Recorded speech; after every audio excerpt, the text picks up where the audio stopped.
अब श्री परवेज आलम साहब किसी परिचय के मोहताज नहीं हैं। बचपन से हमने देखा है कि इन्होंने अपने संघर्षों के बदौलत अररिया के नए निर्माण में अपना सर्वस्व झोंक दिया है। एसडीपी और अररिया से आग्रह होगा श्री पुष्कर कुमार जी कि आप परवेज साहब का स्वागत करें।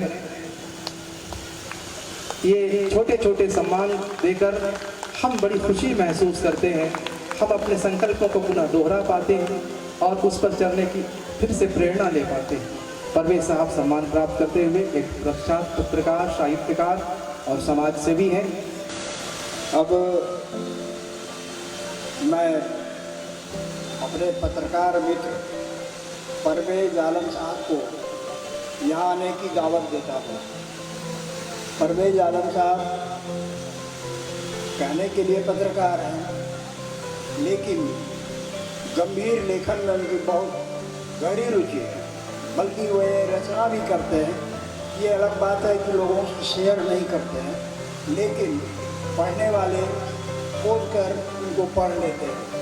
और ख़ासकर ऐसे मसलों पर जिस पर हम चर्चा करने के लिए आज यहाँ जमा हुए हैं, परवेज बाबू की टिप्पणी बहुत मायने रखती है। इसलिए विशेषकर मैंने उन्हें कहा था कि आप कार्यक्रम में ज़रूर आएँ। वे आए भी। अब उनको सुनेंगे परवेज आलम। बहुत बहुत शुक्रिया वसंत कुमार राय जी, यहाँ इस रेणु जयंती के अवसर पर मौजूद हमारे 3 सीनियर अधिकारी मौजूद हैं।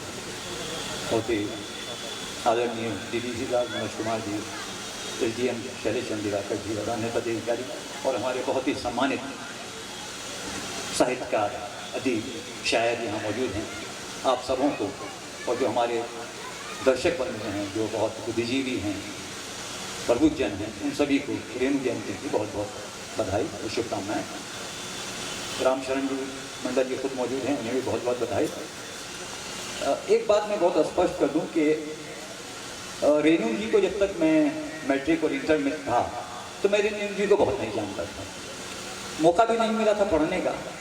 रेणु जी से मेरी पहली वाक़फ़ियत जो रेणु जी को लेकर हुई, जब मैं अलीगढ़ मुस्लिम यूनिवर्सिटी गया तो वहाँ एक राष्ट्रीय स्तर का सेमिनार हुआ। वहाँ जो है रशीद अहमद सिद्दीकी की बेटी सलमा सिद्दीकी, उन्होंने रेणु पे बहुत ज़्यादा चर्चा किया। तब मैंने रेणु को गंभीरता से, उसके बाद मैंने कई कहानियाँ पढ़ी। मेरी खुशकिस्मती ये रही कि जब मैं लौट कर अररिया आया तो मेरा संबंध मेरे जानकारों में वे सारे लोग थे जो रेणु पे पूरी मजबूत गिरफ्त रखते थे, रेणु की रचनाओं पे। उसमें बसंत कुमार राय जी हैं, उसमें रफ़ी हैदर अंजुम हैं, उसमें रज़ी अहमद तन्हा हैं, दीन रज़ा अख्तर हैं, रहमान अली राकेश हैं, ये सारे लोग जो सदानंद सुमन जी हैं, सुशील श्रीवास्तव जी हैं, भोला पंडित पढ़ने जी हैं।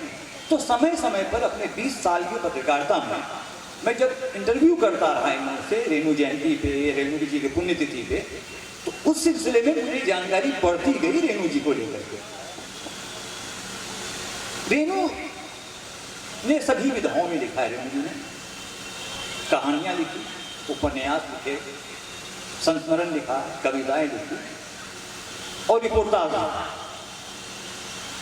मुझे सभी प्रभावित करते हैं, लेकिन चूंकि मैं बुनियादी तौर पे एक रिपोर्टर रहा तो मुझे ये समझने में थोड़ी आसानी हुई कि एक रिपोर्टिंग में किसी घटना की और रिपोर्टाज में क्या अंतर हो सकता है।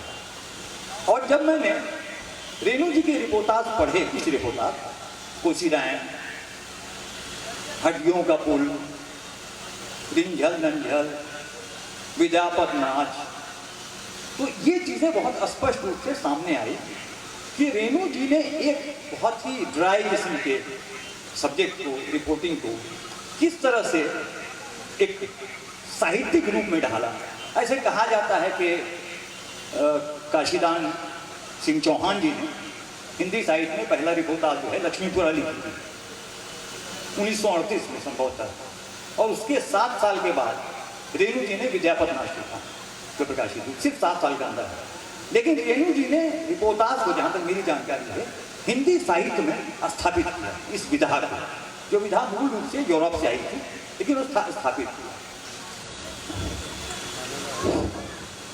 एक वेस्टर्न थिंकर ने रिपोर्टिंग को ऐसा सिस्मोग्राफ बताया जो किसी भी वाक़े यानी इवेंट को, किसी घटना को कि उसके अंदरूनी भीतरी कंपन को रेखांकित करता है।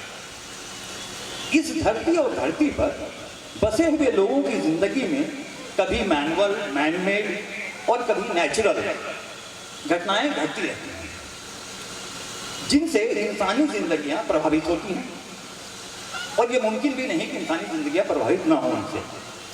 फनीश्वरनाथ रेणु ने जहां कहानियां और नॉवेल लिखे, वहीं रिपोर्टाज के फन को भी अपनी लेखनी में स्थान दिया। किसी भी तरह की रिपोर्टिंग के लिए इंसानी हमदर्दी का होना पहली शर्त है। ये भी मैं भी मानता हूँ एज ए रिपोर्टर कि अगर आप एक अच्छे रिपोर्टर बनना चाहते हैं तो आपको साहित्य में रुचि चाहिए, तभी वो संवेदनशीलता आपकी रिपोर्टिंग में आ पाएगी।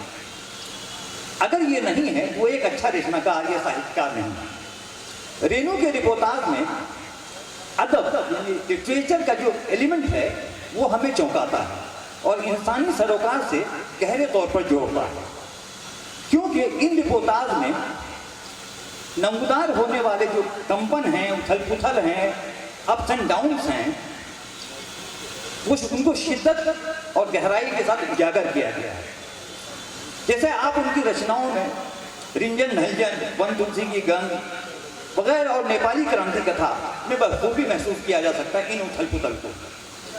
रिंजन ढंजन की भूमिका में रघुवीर सहाय ने लिखा है कि रेणु एक साथ ही दाखिली और खाटी यानी बाहरी और भीतरी दोनों दुनियाओं को देखने पर कुदरत तकते थे, उनको महारत थी। यही उनकी तहरीरों में मीनिंग पैदा करता है, मानवीयत पैदा करता है। इन रिपोर्टाज में जो तख्लीकी बयान मिलता है उसमें पूरी इंसानी तहरीक पोशीदा है, छुपी हुई है, जिनकी अदबी झलक उनके नॉवल मैदा आंचल और पढ़ती परी कथा से लेकर ठुमरी की कहानियों के संसार तक फैली हुई है। अदब में जो कंटेम्पररी अवेयरनेस का तस्वुर है, जो कंसेप्ट है कंटेम्पररी अवेयरनेस का, आप उन रिपोर्टाज में जगह जगह देखेंगे। उनकी आंचलिक रिपोर्टाज ये बताती है ये किस तरह हिंदुस्तान के मुख्तलिफ इलाकों की तब्दीली के लिए बेचैन है। तब्दीली की ये बेचैनी गांव के लोगों की नफ्सियात का और ज़रूरत बनने लगी है, नफ्सियात का हिस्सा भी है और ज़रूरत भी बनने लगी है। कहानी पंच लाइट इसी तब्दीली की बुनियाद बन जाती है।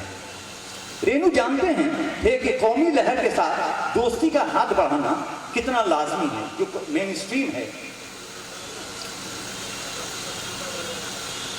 जदीद हिंदुस्तान की कल्पना गाँव को मेन स्ट्रीम से जोड़े बगैर नहीं हो सकती। अगर हम मॉडर्न इंडिया की बात करते हैं तो गाँव को जब तक हम मुख्य धारा से नहीं जोड़ेंगे तब तक उसकी कल्पना नहीं की जा सकती है। रेणु जानते थे कि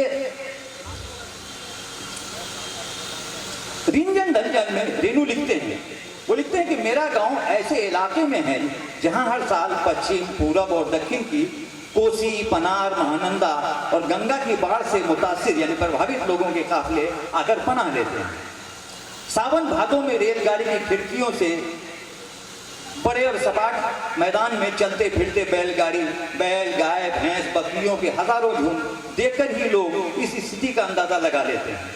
कोसी के इलाके से ये मंजर बदलकर जब पटना तक फैल जाता है तो ये पत्रकारिता के लिए बाढ़ और सूखा खबरें बन जाती हैं। रेणु लिखते हैं पिछले कई सालों से सैकड़ों नाम, लफ्ज, मुल्क और मसाइल और खबरें मेरे लिए बेमानी हो रही हैं। जाहिर है कि ये अल्फाज एक हिस्सास कलमकार ही कह सकता है, लिहाजा रेणु के रिपोर्टाज मखसूस वाक़े का केवल बाहरी जिक्र नहीं है बल्कि इंसान के भीतरी एहसासात का बहुत ही सृजनात्मक बयान भी है। रेणु चाहे कहानी लिख रहे हों, नावल लिख रहे हों, रिपोर्ट, वो अपनी जिम्मेदारी का केवल रस्मी तौर पर निभाते नहीं हैं बल्कि उनके पास एक क्रांति का मुकम्मल सपना मौजूद था जो उनकी तमाम लेखनी में, तहरीरों में समाया हुआ दिखता है। बहुत बहुत शुक्रिया।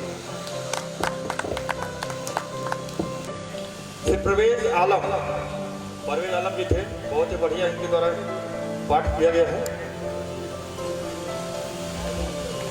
इनको सम्मानित किया जाए।